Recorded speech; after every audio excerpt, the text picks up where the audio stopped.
Baiklah, demikian rekan-rekan. Terima kasih masih tetap bersama kami dalam virtual event BUMN Bergerak. Dan materi yang berikutnya tidak kalah seru, pentingnya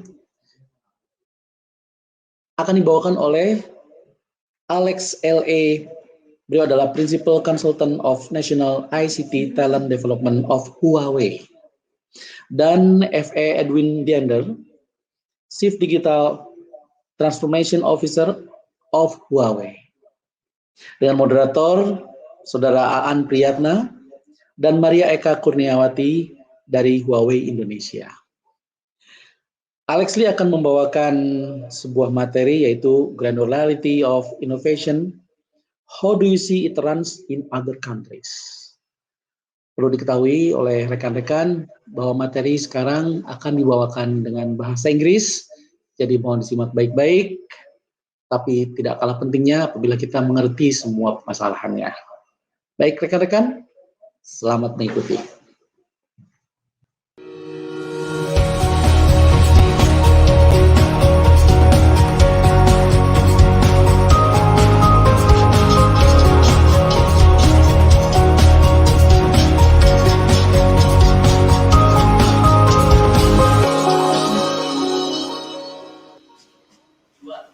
Halo, terima kasih. Halo. Terima kasih atas perkenalannya dan selamat siang Bu Maria. Selamat siang Pak An. Okay. I think we should in English for this session. Yeah. Okay. It's a very honor for us, for all participants here that Huawei can join this webinar, Bu Maria.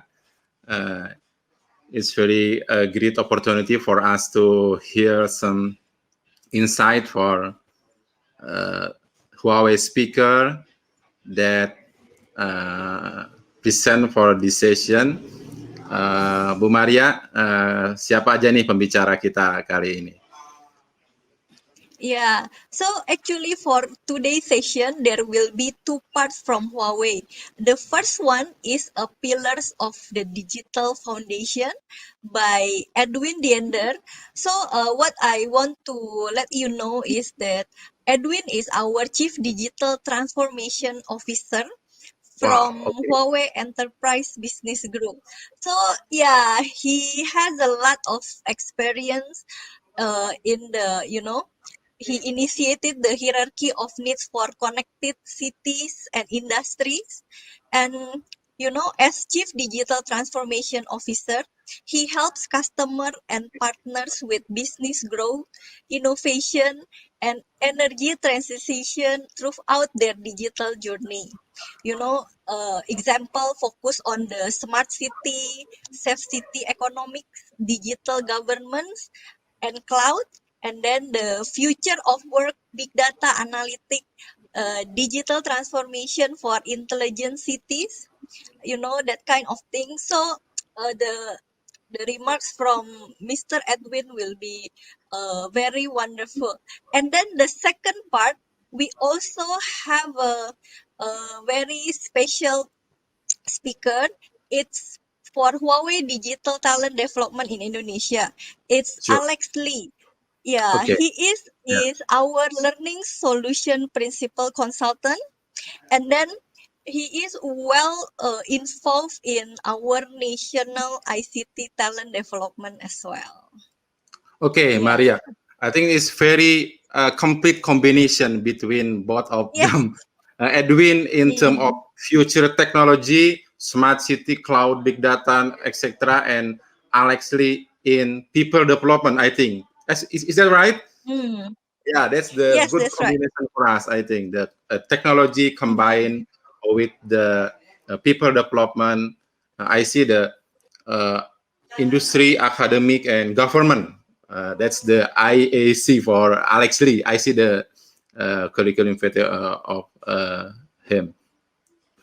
Okay, time for us to hear what's the presentation for.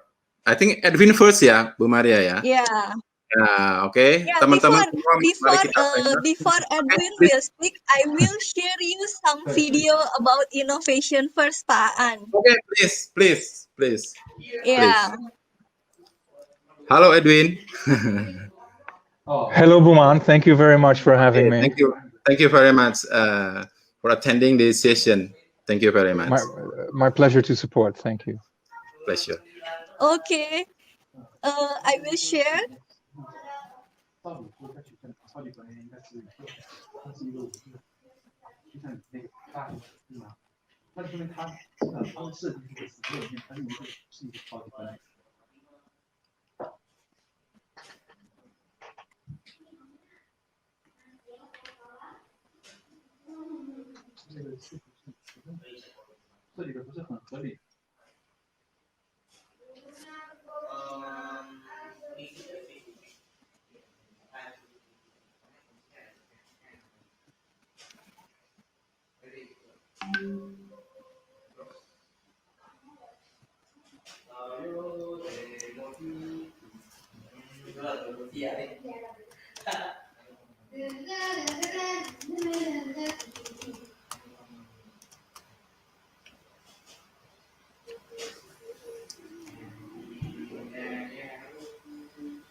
Okay.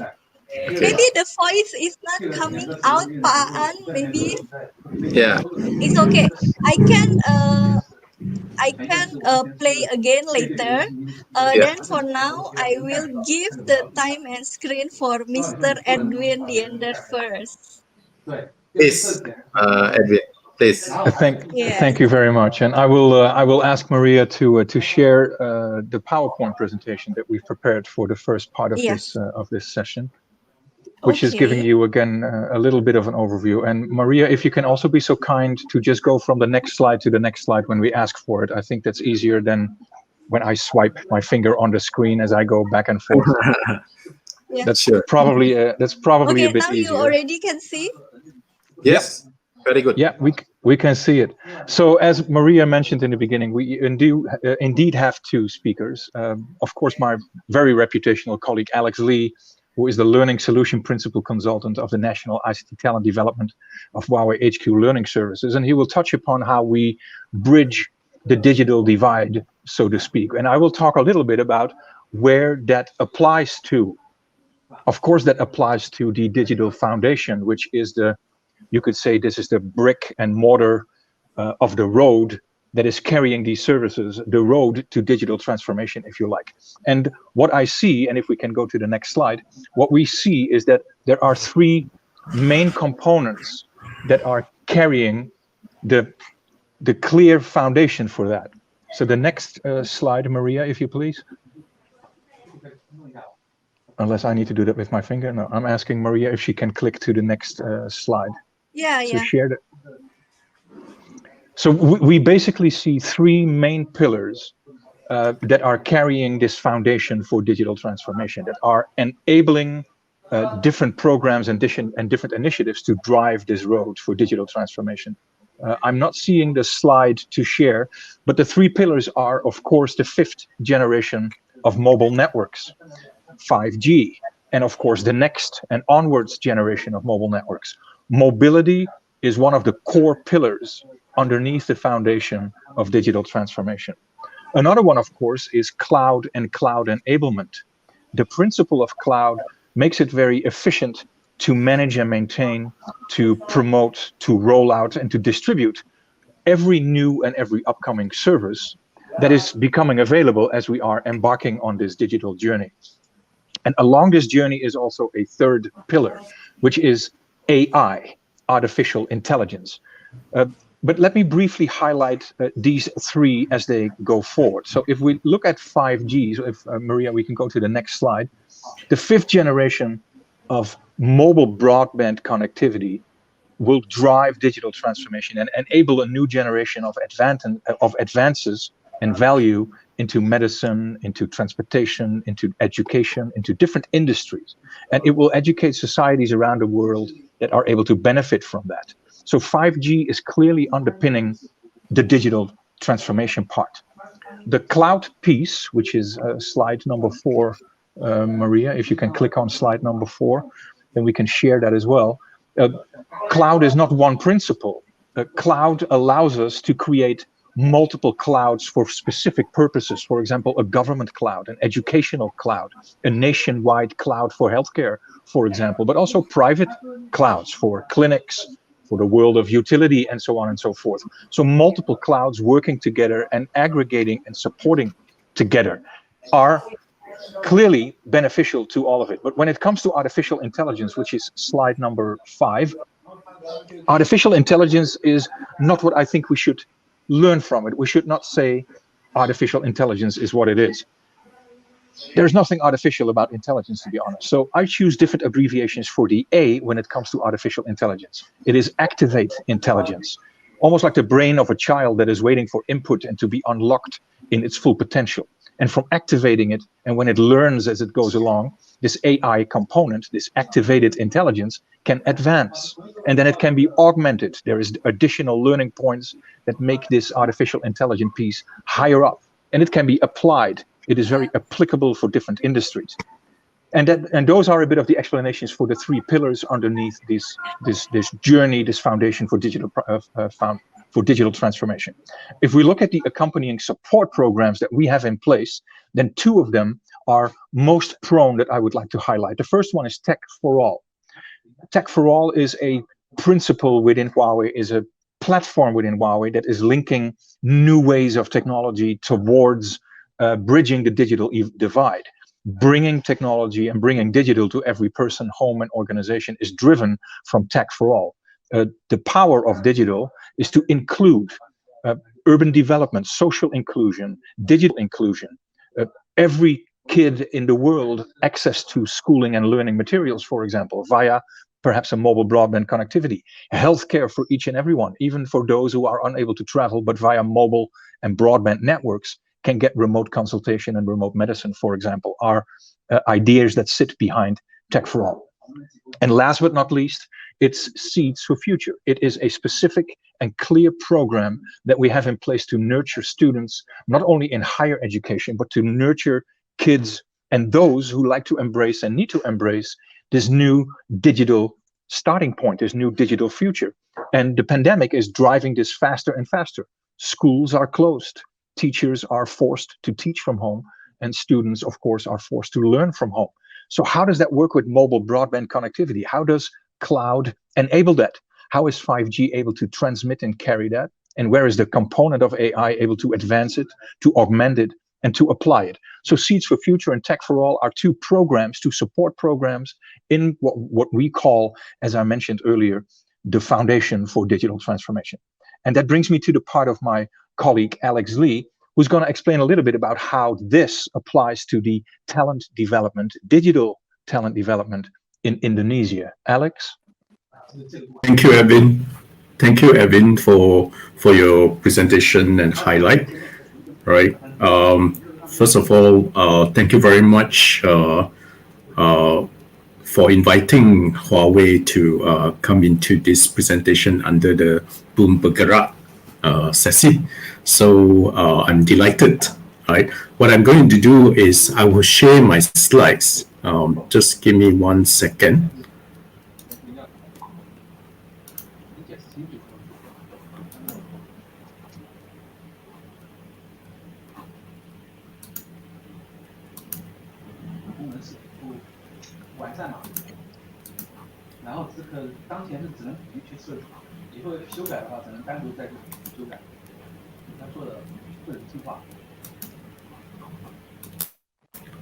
Okay, so I hope everyone can see the slides.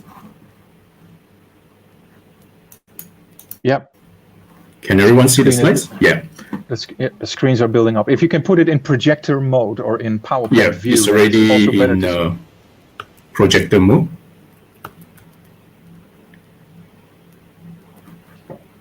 Yep. Okay, so let me continue where we stopped just now. So Huawei ASEAN Academy, Indonesia, I'm just going to go through some of the roadmap that we have undertaken for the past few years, and some of the plans and some of the offering that we have committed to deliver in this program under the ASEAN Academy. So in terms of the offering, Huawei ASEAN Academy previously actually signed with the Presidential Office to actually train 100,000 talent, digital talent, by 2020 to 2024. So that was the overall plan that Huawei actually invested on. And some of these programs, as you can see on the screen, including programs for BSSN, right, the Ministry of Communication, Ministry of Education, and of course also Ministry of Economic Coordination, and also Ministry of Labor as well. So other universities participate, including ITB, UGM, ITS, TELU, and others, right? And some of these offering, including offering to government public sectors, government officers, executive, junior level officers, even including partners and customers, while university programs is mainly target on the level of ICT certification, especially in emerging technologies like big data, machine learning, cloud computing, right? Like what Edwin said, including 5G RAN, right, radio access network, and so on. And we are also targeting to train up to 850 plus trainer in this program, including student development up to 50,000 and technical engineers, as well as enterprise channel technician, right? And some of the key milestones that we have undertaken beginning of 2020, including highlighting the program of Next Dev Hub, which is working with Telkomsel in terms of entrepreneurial program. And of course, we have the MOU with the ICT talent development under the MOE, the Ministry of Education, cybersecurity training that was recently last year, back in September, with BSSN. Of course, with BPT on the digital talent MOU as well. So our offering, basically, our learning service offering, in order to narrow down the digital gap, right, the digital skills and knowledge gap, we have actually came up with a systematic framework. And this framework is actually to serve the underlying talent needs in both the public sector and the private sector. So we call this a Huawei Competence Building and Implementation Framework. But this framework is actually covers two aspects. The first one is actually the competence standard system. The other one is the competence development system, right? Under the competence standard system, we have the talent requirements that's being sorted out. That means this including the demand and supply insight, right? And then we will help the organization or the public sector to build what we call a competence model, right? And this competence model is similar to the one that you see in Indonesia. That is the, if I'm not mistaken, is the under the KKNI.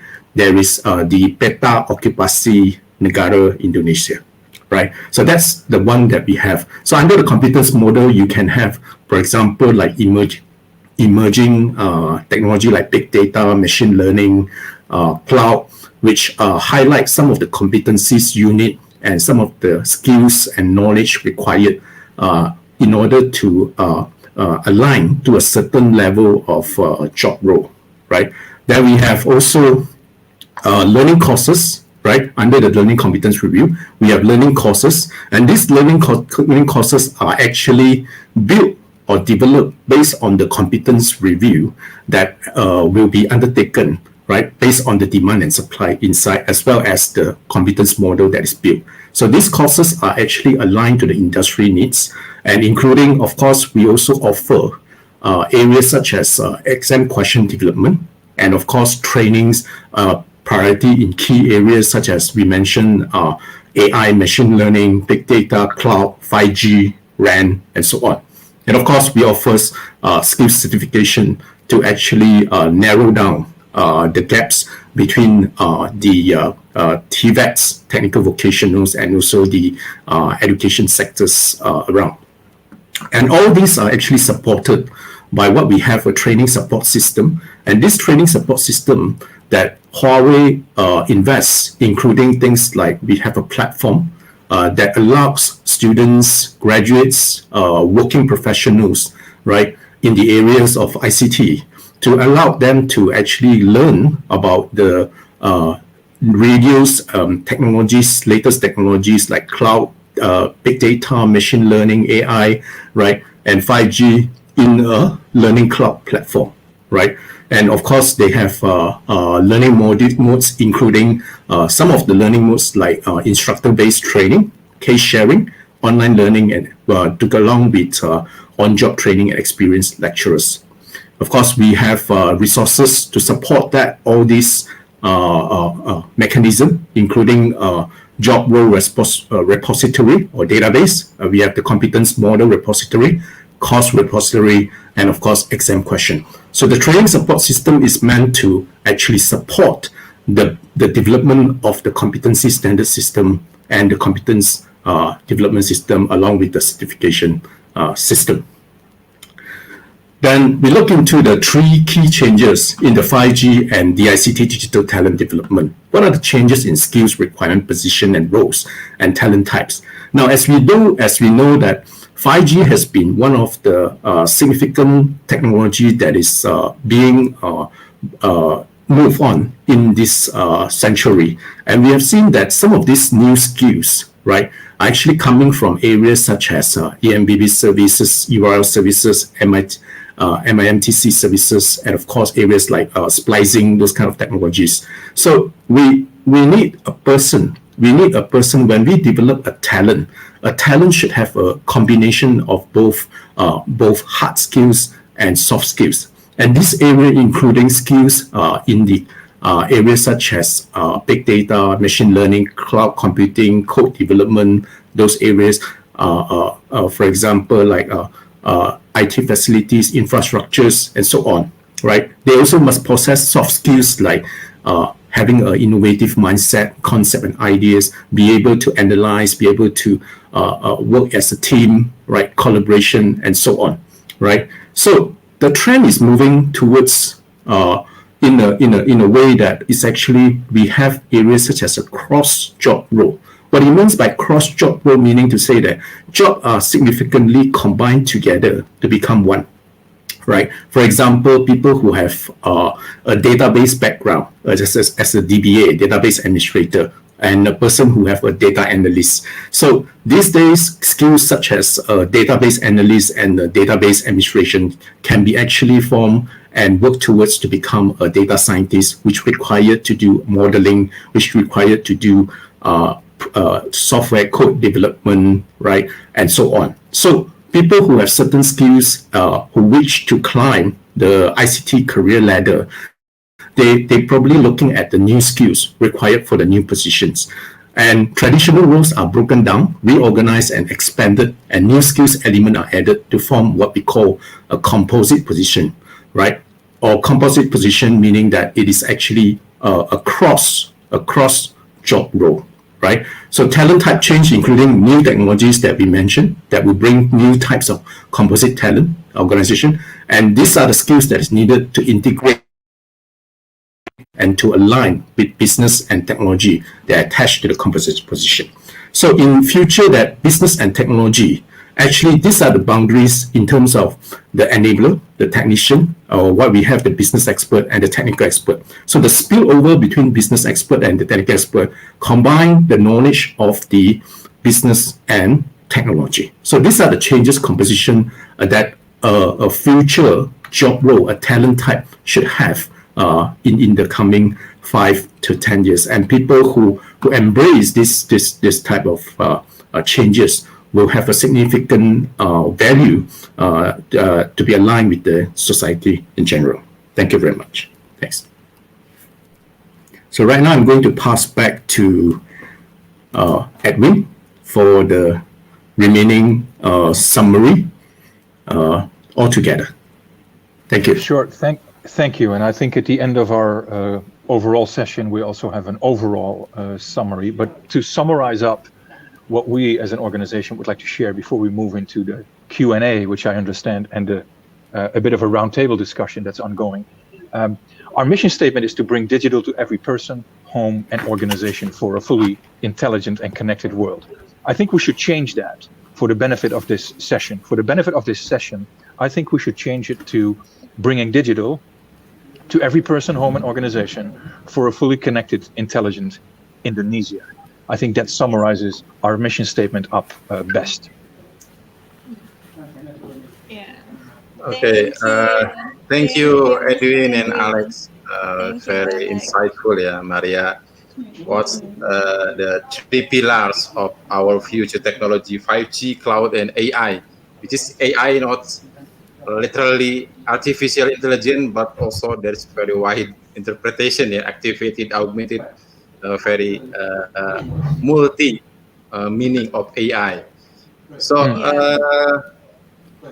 actually, we'll go to next session, question and answer or discussion. But before that, we will replay our video, yeah, Bu Maria, yeah. Yeah, we are going to play our innovation video. Okay, please, Yeah. our official will play the video before the question and answer or discussion session. Wonderful. The long-term project. A marathon, not a sprint. And while some former leaders have fallen behind or dropped out of the race entirely, Huawei has taken the lead, growing from a tiny startup to a global maker of telecom gear and smart devices. Why did Huawei prosper and grow to become an industry leader? For one thing, we invest more than 10% of our annual revenue into R&D. We started back in the early 90s, putting all our extra money into making our first digital switch. Before mobile came along, that switch was used in fixed-line networks, allowing more than 500 million people to make calls and get online. Our distributed base stations, featuring a breakthrough reduced footprint, have become an industry standard worldwide over the past 15 years. In 2008, we developed Single RAN, a single radio access network. For the first time, operators could maintain one telecommunications network to support multiple generations of mobile technology. Later, we became a leading provider of 5G wireless technology. Today, we provide fast mobile internet to 3 billion people around the world. It wasn't always easy. During the 3G era, we lost out because we bet on a standard that didn't get approved in China for 9 years. We considered giving up our device business because it was not making money. With perseverance, Huawei has become a leading global smartphone brand. Even in 2001, when the dot-com bubble burst, we continued to invest more than 10% of our revenue in R&D, and our commitment to investing in innovation has only grown stronger. By 2018, we were the number 5 investor in R&D worldwide, not just in the tech industry, but in any industry. Last year, we increased our R&D spending by 28%. Only Google and Amazon spend more. Over the past 10 years, we've put more than $90 billion into R&D. Roughly half of our 190,000 employees work in some type of research and development. That's made us one of the biggest intellectual property holders in the world. Huawei is one of the largest holders of standard essential patents for 4G and 5G. We share our patented innovations through cross-licensing agreements with other leading companies. When we use the IP of other companies, we pay to license that technology. Since 2001, we've paid more than $6 billion in royalties, 80% of which went to U.S. companies. Huawei's success comes down to one thing. We view innovation as a marathon, a race won only by those willing to go the distance. Plenty of tech companies have come and gone over the past 30 years. Meanwhile, Huawei has grown into a company with annual sales revenue of more than $120 billion. And BCG just ranked us the 6th most innovative company in the world. As we enter a new digital era, the ICT industry will need R&D more than ever. Huawei will continue to play a role as an innovation leader that helps connect the world. Okay. If I if I may, for just 1 minute, what the video is showing is how innovation for Huawei is a driving force, not only behind our success, but also in the mission statement that I mentioned before. Innovation is key when it comes to Huawei and our go-to-market. In order to bring digital to every person, home, and organization for a fully connected, intelligent Indonesia, we cannot do without innovation. And as both Alex and myself have tried to explain, there are two main components that are carrying this information, this innovation track. First is, of course, the three pillars underneath the road for digital transformation, which is the digital foundation of 5G, cloud, and AI. Secondly, it's the different support programs that go along with it for Tech for All, for example, and Seeds for Future. But thirdly, and most importantly, as Alex presented, it is bridging this digital divide. There is a gap between where technology already is and where grad students, for example, still not are. And in order to bridge this gap, I think we should be very thankful to you and Telkom for having us on this show and to be able to explain and answer questions, but also to highlight how we're going to bridge this digital divide and how we're going to move us as a nation. And I mean Indonesia, not only as a nation, but also Indonesia in relationship to bordering countries and the rest of the world, higher up the value chain by the power of innovation. I think that summarizes quite nicely up where we think we're able to help each other as we move forward. Thank you. Thank you very much, Edwin and Alex.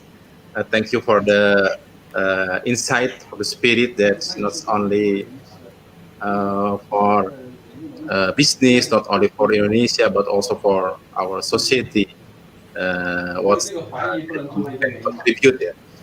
Okay, there's a question in the chat room, and also I think I have also the question we or already discussion. have several questions, right? Yeah. Okay. From me, okay, Maria? Yeah, from Pak An, please. Okay. You have the question.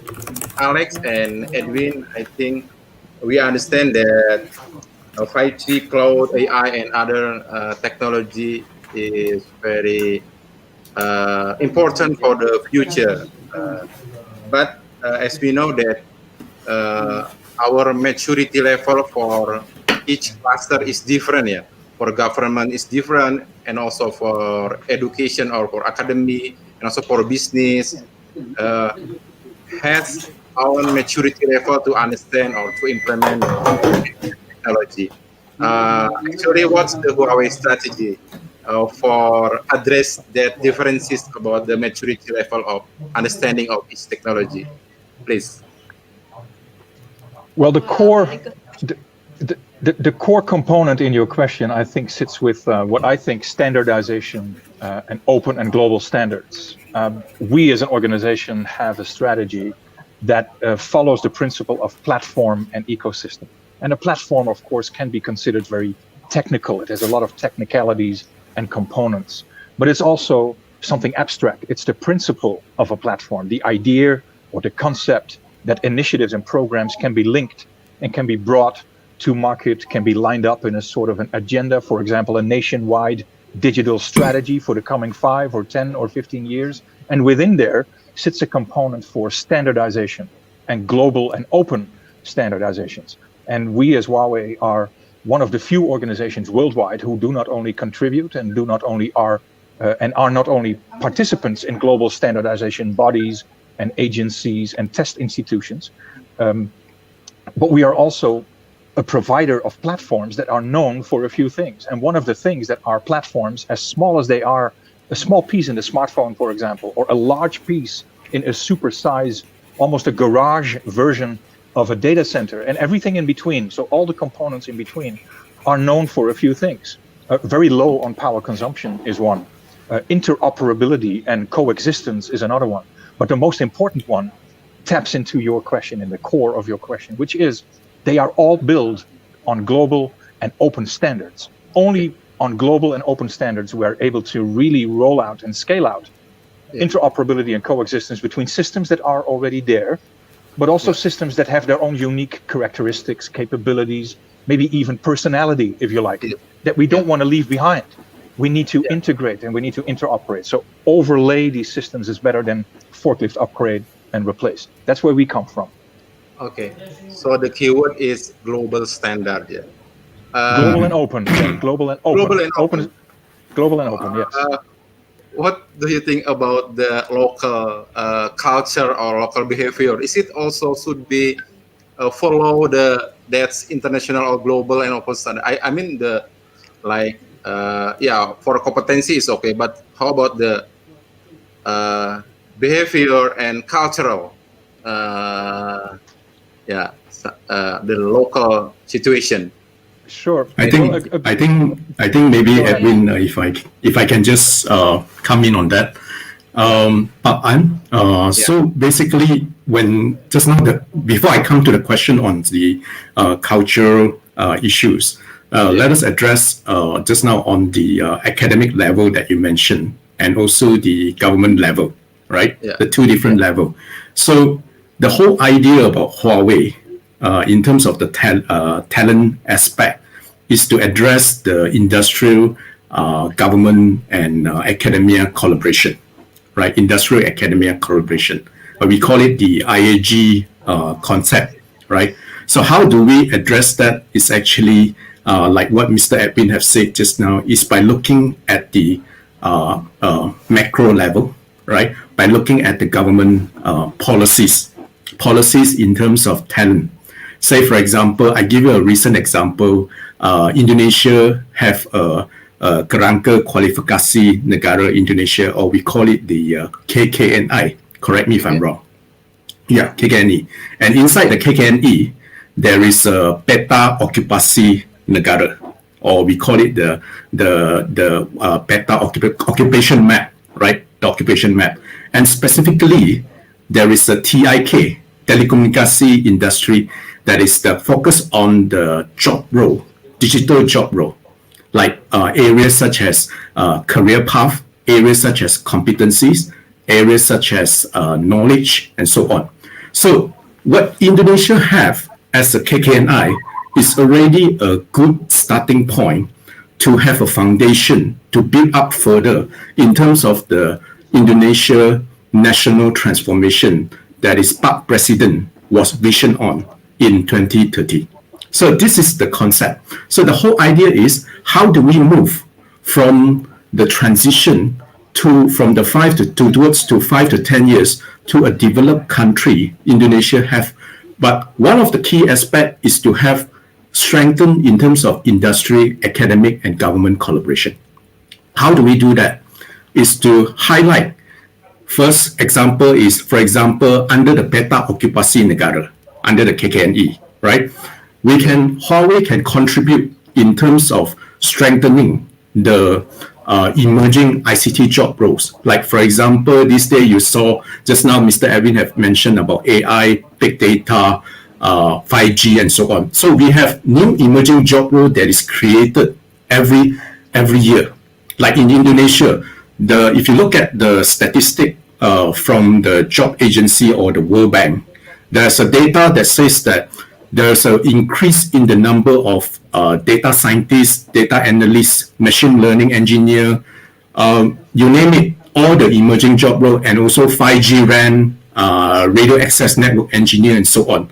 Now, how do we address this as Huawei? Is actually we can work with the government in terms of putting together or strengthening the Peta Okupasi Negara by introducing certain competency, certain skills, certain knowledge that will able to strengthen the entire talent ecosystem. So this is the whole idea why PAN is why we are actually looking at three different levels, at the government level, at the policymaker level, at the academic level, and also at the working professional level, and of course, people who are already in the industry. So with the strengthening of the Peta Okupasi Negara, this will help to introduce or to show to the academic institution to develop more curriculum more curriculum that gear towards to emerging ICT technologies programs or certifications, right, by joining hand together with the industry. So this is the whole idea, how to strengthen, one example, how to strengthen the digital talent ecosystem of Indonesia to run in parallel with the digital economy of the country, the projection in the next 5 to 10 years. So in summarize, why Huawei is doing that with so much of these programs that you see earlier on in the slides is because we have a plan, we have a roadmap to help to strengthen and to align with the vision of the Indonesia 2030. Thank you. Fine. Yeah. Understood, Pak. Understood. Huawei already aligned the strategy with the highest level strategy of the government, ya Pak ya. That is the peta okupasi negara. Okay. Understood. That's good news for our youth that can feel the role in the digital competencies, Pak Alex. It's very good news. Yeah. Okay, Maria, please. Actually, we have one question related to what Alex shared before, but maybe most of it Alex already explained. But let me share one question. So actually, in Indonesia that we already start a plan to do the competency for the new technology, right, Alex? So can you share in another country how actually the talent development in line with the innovation, whether innovation first or talent development first or new technology first? So can you share some case from another country for us? Okay. Basically, I think that's a good question, Maria. Basically, how we look or work with government in terms of three aspects.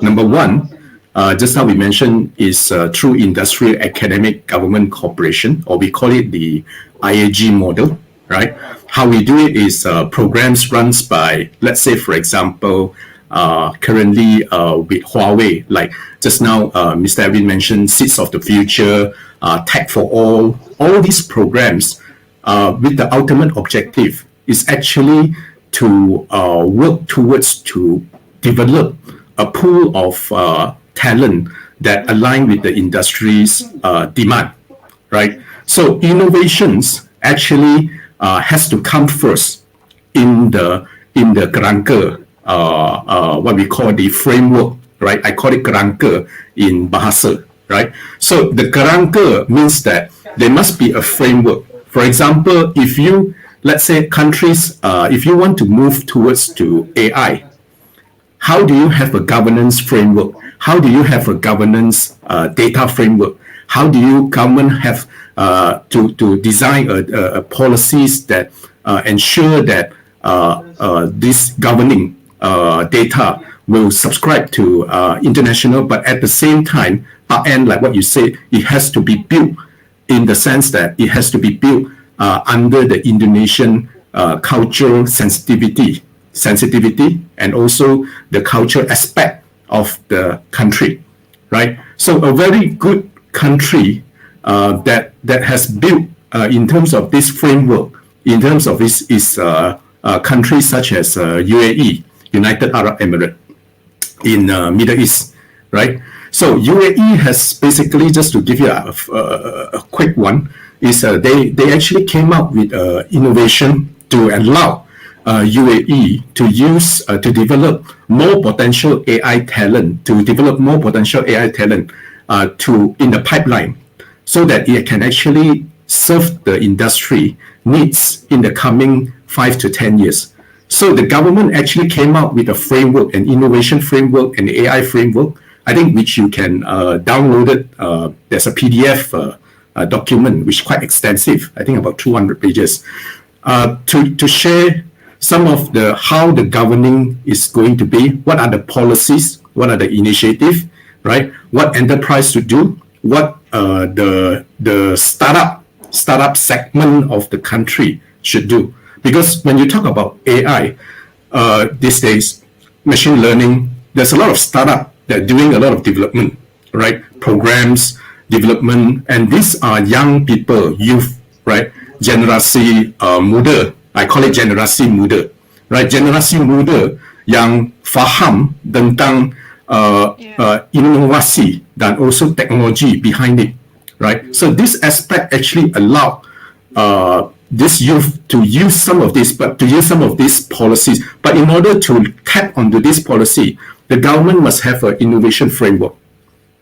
So this innovation framework is to guide people like in the startup, guide people in the entrepreneur, guide the people in the SME to develop their own services or to own programs. So this is how actually an example of a country develop their policy and initiative to gear towards to the innovation side of the objective.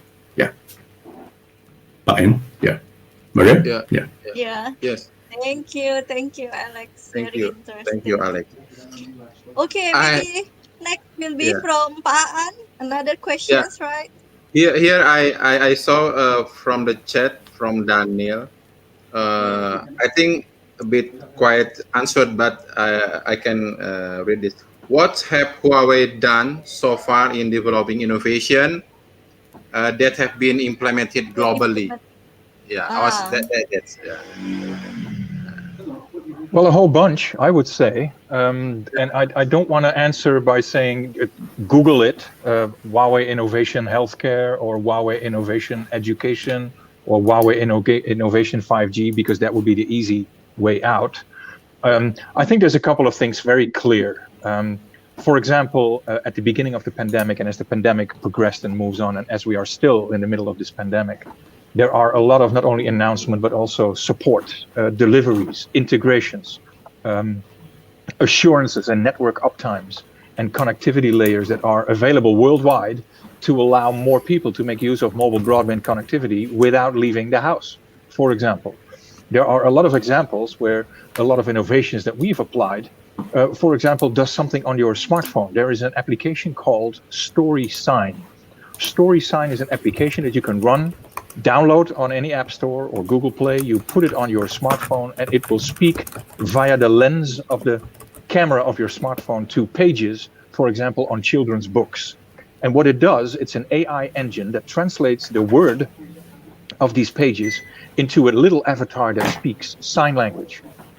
I think that is a very clear and a very strong part of innovation, where a regular smartphone with a regular camera and a regular app, if you think about it, looks at a children's reading book and is bridging the gap digitally between children who are disconnected because they are deaf and parents and teachers who are part of the learning program to make sure that the child learns how to read, learns how to write, and speaks sign language and can communicate back. On a larger scale, this very specific example is also visible in regular meeting room systems. Everybody understands, as we are online right now, that this is an example of a virtual or an online meeting, right? Yes. But imagine if I am speaking, if I now speak sign language. This is I love you. This is help. This is it is too much, right? What if this is being picked up by a camera here or there or in a meeting room, and also there in this meeting room there is a little avatar or there's a subtitle that translates sign language. So bringing adult people back to the regular, inclusive, digital included society for work, for education, and what have you. I think this is a very small but also a very big example of how innovation, not always visible, a camera on your smartphone, an app on your smartphone, an image that can understand what the text is about and then translate it into an avatar that speaks sign language. I think the examples are almost too many to see what we have done when it comes to innovation. Okay. Yeah, I believe, I'm for sure pasti so many example of innovation from Huawei. Bu Maria masih boleh nanya nggak, Bu Maria? Can I still? Boleh. Okay. Still have time to give questions. We actually ask your advice about our experience in innovation. So in my office in Telkom, we have some squad, some team, task force, which is try to implement this kind of technology. For example, we try to explore AI, literally AI. So our pain is that it's very resourceful. It's very resourceful. It's not enough 20 people, 30 people. So what's your suggestion? For AI is 30 people. For cloud computing, perhaps this will be for 40 people. So it's very resourceful, and yeah, the result and the progress is still not meet our expectation. So what's Sure. your suggestion of our experiment, our pain? Sure. What's your suggestion, please? Well, let me give you my insight, and maybe Alex has something to add as well to this. But for me, it's very simple. As a Chief Digital Transformation Officer in our Huawei Enterprise Business Group, the most important part of my job is to help our customers and our partners with their digital journey. So your question that you're asking me is not strange to me. I always take a very simple standpoint or a point of view. I strongly believe that whatever the technology is, whether if it's state of the art, whether if it's very small, or whether it's AI or anything, Yep. technology should be able to support us and allow us to do better what we already do best. Technology should allow us to do better what we already do best. If technology is not able of doing that, then it could be great technology, but I don't think we should put it in place. So to answer your question directly, if you're on a pilot or a test program when it comes to AI, and it's not bringing you what it should bring, or it's not living up to your expectations, or if it is not allowing you to do better what you already do very best, then I think you should put it in a box. You should put it in your cabinet, and you should use it as a museum artifact. Because again, technology should help you do better what you already do best. And if this particular piece of technology doesn't do that, then I don't think it's very useful to you to continue. We have to try. But we have to try, isn't it? Of course, we have to learn whether it's valuable to us. Just like AI also has to learn. But I think for the AI engine itself, maybe there's also a little bit of a subconscious where the AI engine says, if I'm not able to do better what I already do best, then I just sit on my basic configuration. There is a leverage here, but generally speaking, if you're testing AI to see if it helps you, and the conclusion is that it does not, then I think that is a very valuable conclusion. Yeah. Okay. So I think this is it's very common in also in other company, Edwin. Absolutely. Especially in government or in state-owned company, we try to understand each technology, state the art of technology, but there's no time and resource to try. Each technology is very resourceful. So how to choose the better one, the most impactful, the most valuable for us? That's the most challenge for us, I think. And not only for you, I would say it is also very important for any other organization, not even similar to you, but just like you. Yeah. Many organizations, whether it's in the private or in the public sector, are at the same starting point or in the same learning curve, or they are at the same experience level as you are. There's technology out there, there's an idea, there's a consultant who gives a bright presentation, or there's a session like we have right now, like this one, and out comes an idea. So what would we like to do? How do we do that? And who do we do that with? I think it's very good to do that, because even if it is artificial intelligence, where earlier I said there's nothing artificial about intelligence, so let's call it AI. Even if it is AI, it is there to explore and it's there to learn from. And I think it was Einstein who said that when we are experimenting, a failure is maybe even more valuable than a success, because you'll learn the most from failures. What not to do anymore? And I think you're embarking on that. Second thing that I like to say is, what usually also helps when it comes to innovation is to not look at what you have, but to look at what you would like to have, which means 2 steps further than where you are now, or maybe 3 or 1. if we don't want to go too far, but a little further thinking of where you are right now. A couple of people coming to a mutual understanding that it would be great if, and out comes an answer. And then look back to what you already have and pull that up. And the gap that is then behind, because some of the existing technology cannot do it fully, that part should require your most and utmost attention, because that is probably where your optimizing process sits. And maybe there, AI can accelerate that. But again, if it's not, your learning point is other technology does it better. It's not helping us to do better what we already do best. The value sits in a museum artifact. Okay, let's put this piece of technology in the museum of the future. Okay. Thank you very much for your advice, Edwin.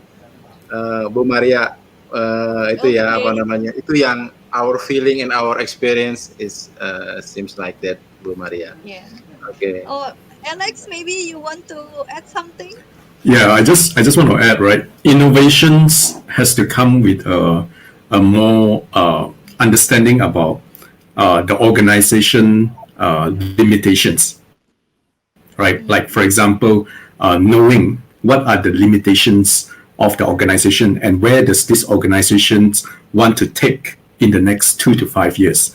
Now, innovations also comes at the expense of employees' knowledge and employee skills, right? Because innovations itself cannot be carried out if there is no talent, knowledge, and skills, right? So coming to the point is, how do we prepare a roadmap towards the innovation? And innovations means that to enable that to see the fruits of the future that will align to the organization expectation. Talent has become one of the key aspects. That is where Huawei has been continuously, many years in Indonesia, has been working with Telkom to actually build the bridge of training the talents to help to grow, at the same time to help Telkom to achieve the innovation objective that is desired. Thank you. Yeah. Terima kasih. Thank you, Pak Alex. Terima kasih, Pak An. Terima kasih. Bu Maria, silakan. Yeah. So, thank you very much, Mr. Edwin and Mr. Alex, for the great sharing. So, actually, we want to wrap up. And then before we close this, I want to share that what actually Huawei already do in the 20 years for Indonesia. Because, our vision and mission is to bring intelligence and digital connected Indonesia. We are really very trying hard together with all operators, Telkom especially, and then all the government also to make Indonesia 2.0, Okay. Please help share the video of Huawei 20 years in Indonesia. Thank you. Huawei is a leading ICT company providing end-to-end service in more than 170 countries. For over 20 years, Huawei and Indonesia have worked together to achieve a connected, intelligent world. We are a family of more than 2,000 employees in Indonesia. We provide 5G solutions, securing 91 5G contracts with #1 standard contribution. We have 5G essential patents globally. We support the government with the Palapa Ring, connecting 7 regions and 440 cities and regencies. Our 5G use cases include mining, fishing, archaeology, agriculture, and more. In Indonesia, we achieved 5G trials with Telkomsel at Asian Games 2018 and disaster management trial with the Ministry of Communications and Informatics. We support the local community by investing in Indonesian ICT talents through capacity training for more than 15,000 ICT professionals, knowledge transfer to over 5,000 local students, including 100 students from 8 top universities through our Seeds for the Future program, and ICT competition as part of Huawei ICT Academy Global Network. We also have planned 100,000 Indonesia Digital Leaders program for the coming 5 years. We care for local communities and share with those in need. To support Indonesia fight the coronavirus outbreak in 2020, Huawei provided our technology for online education and video conferencing and AI diagnosis solutions for hospitals. We partner with Indonesia's major service providers and over 400 certified local subcontractors and participate in the Next Dev Summit with over 50 workshops on 5G, IoT and digital economy, 42 service partners, and over 500 vertical customers in the government, finance, energy, transportation, and ISP sectors. We also provided smart city solutions during the Asia-Africa Summit in 2015. We lead innovation in cloud technology and artificial intelligence. We aim to build a Huawei mobile service ecosystem with our local partners. In 20 years, Huawei and Indonesia has made breakthroughs in connectivity. Together, we can build a better connected Indonesia.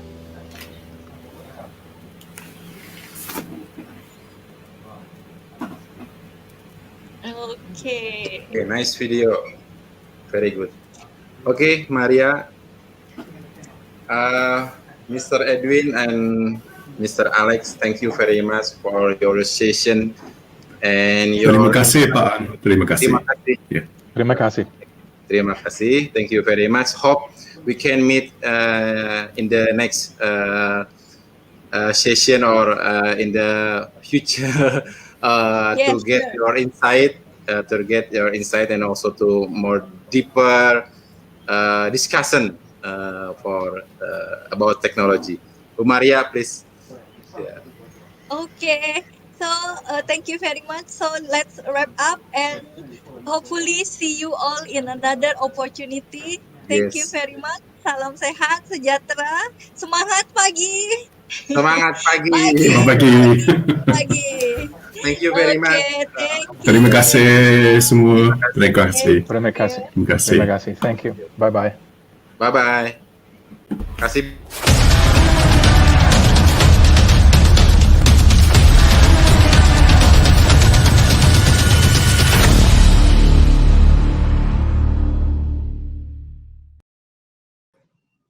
Semangat pagi. Terima kasih masih semangat bersama kami ya, virtual event BUMN bergerak. Masih ada satu lagi materi yang harus kita ikuti bersama-sama setelah tadi kita saksikan Mr. Alex Lee dan Mr. Edwin Diender dari Huawei. Nah, setelah kita break sesaat, nanti kita akan masuk lagi pada jam 4 sore, jam 16, untuk mengikuti materi selanjutnya, yaitu talk show dengan Dianing Puri Puji Rahayu dari Pindad, Muhammad Rian Darmawan dari Hutama Karya, Ambika dari PT PAL Indonesia, Erlistia dari ASDP Indonesia Ferry, Budi Anta dari Buma Bisma Indra, dan Sheila Tea dari Energi Manajemen Indonesia, dan moderatornya adalah Mbak Diang Intan kembali dengan judul AHA, Moment of Corporate Innovation. Jangan kemana-mana, kita saksikan dan kita kembali jam 4 sore nanti. Sampai ketemu.